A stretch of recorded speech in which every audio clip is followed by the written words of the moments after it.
comforting light, was gone. What once shimmered silver now appeared pale and dull, like smoke fading into wind. The stars blinked in confusion. "Moon," they whispered. "Why are you dim?" I don't know," she replied, her voice trembling. She tried to shine. She tried to remember how it felt to light up the world, but the glow wouldn't come. Panic rose in her like a storm tide. "What happened to me?" she whispered, looking down at the sleeping earth below.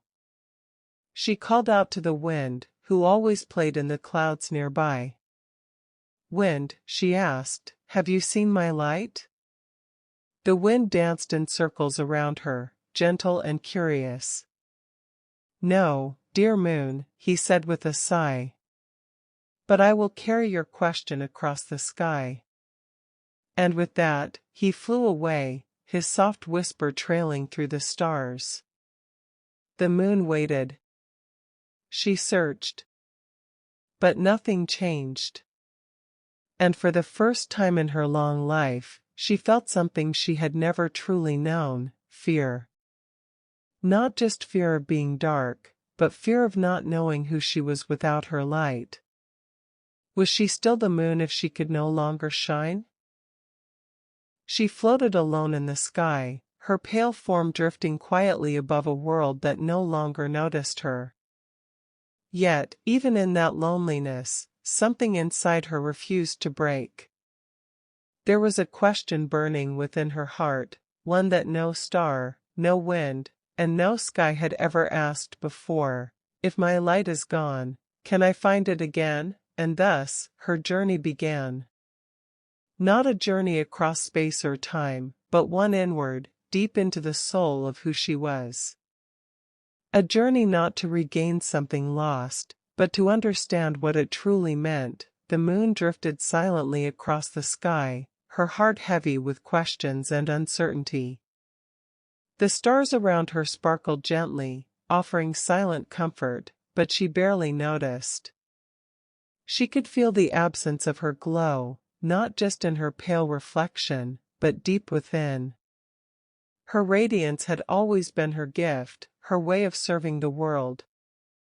Without it, she felt invisible, uncertain, and strangely hollow, but she was not ready to give up. A soft resolve stirred inside her, delicate but strong. If she had lost her light, she would find it again.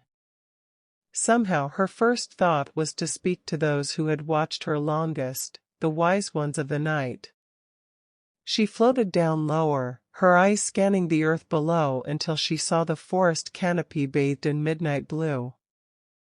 On the tallest tree stood an owl, silent and still, his feathers blending into the night like secrets.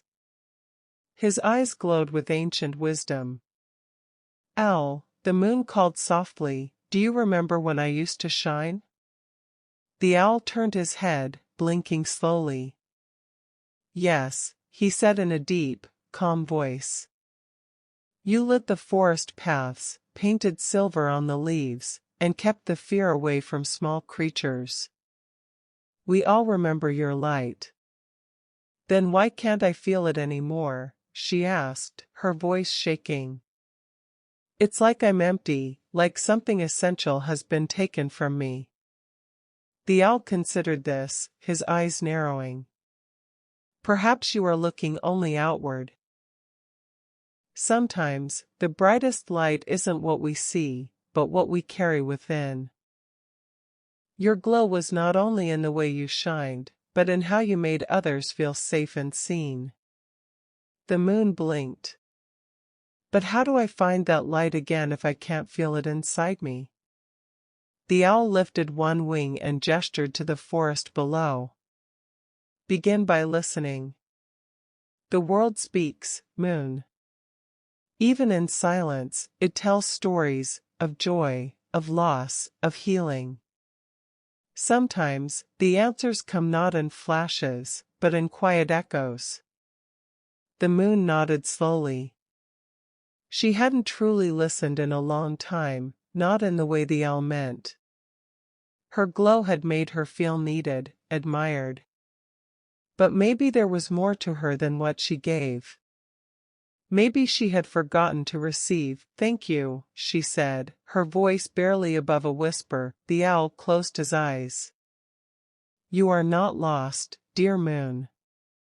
You are simply in between. And in between is where we learn who we truly are." As she rose again into the night, the moon felt a strange warmth, not a return of her glow, but a flicker of something else, understanding. The kind that blooms slowly, like dawn. She wasn't whole yet, but she had taken the first step. She would keep asking. Keep listening. And perhaps, one day, her light would not just return, it would grow brighter than ever before. Thank you for watching and listening to our story. If it touched your heart and you'd love to continue the journey, grab your copy on Amazon at www.amazon.com/author/Joyval Storybook. Don't forget to follow us on Amazon, leave a review. It helps us grow and create even better stories for you. And here on YouTube, please like, share, comment, and subscribe. Your support means the world to us. Moral lesson.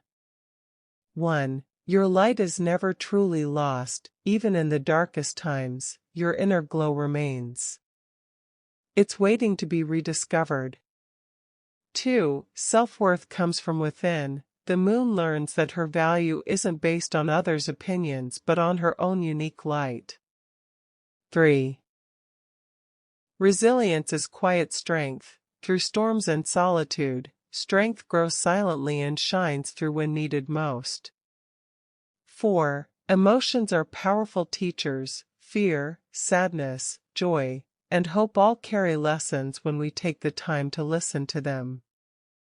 5. You're not alone in your journey. Support often comes in quiet forms, through whispers, reflections, or kind companions.